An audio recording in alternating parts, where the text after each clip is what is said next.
Famous astro சேனலின் ஆன்மீக ஜோதிட ஒளிபரப்பில் உங்களுக்கு இப்போ ஆன்மீக செய்தியாக வியூவர்ஸ் முருகப்பெருமானை பற்றின விஷயங்களை பகிரலாம்.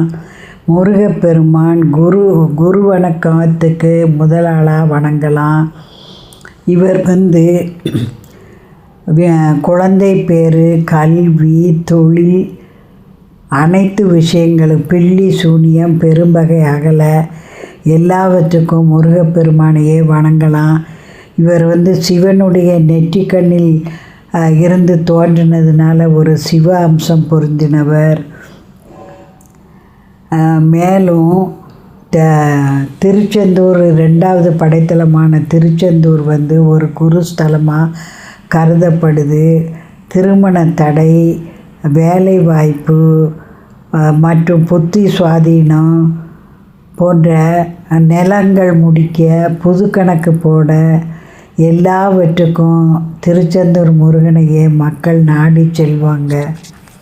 இந்த திருச்செந்தூர் கடற்கரைக்கு அருகில் ஜீவ சமாதி இருக்குது.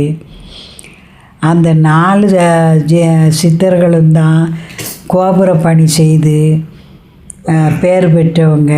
அந்த சித்தர்கள் சமாதியை போய் நீங்கள் வணங்கினால் நினைத்த காரியம் நடக்கும். மேலும் குரு பகவானை முருகப்பெருமானே பூஜித்த தலங்கிறதுனால எந்த ஒரு காரியத்துக்கும் குருபலன் வேண்டும்னா திருச்செந்தூர் போய் நம்ம வேண்டிக் கொள்ளலாம். திருச்செந்தூரை சுற்றி உள்ள ஊர்களில் உள்ள மக்களெல்லாம் வெள்ளிக்கிழமைகளில், அதாவது மாத வெள்ளிக்கிழமைன்னு சொல்லி முதல் வெள்ளி அல்லது கடைசி வெள்ளிக்கு போய் முருகப்பெருமானை தரிசிப்பது வழக்கம். சிலர் வார வெள்ளிக்கிழமைக்கும் கூட முருகனை தேடி போவாங்க.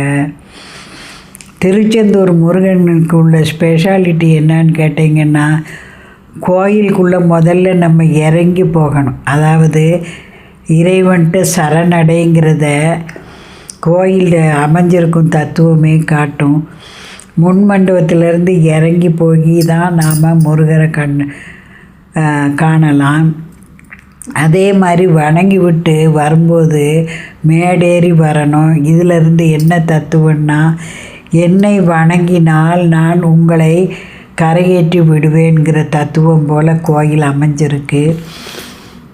எந்த கோயிலுக்கும் இல்லாத ஒரு பெருமை இந்த கோயில் கடற்கரைக்கு 60 அடி தூரத்திலேயே அமைஞ்சிருப்பது தான்.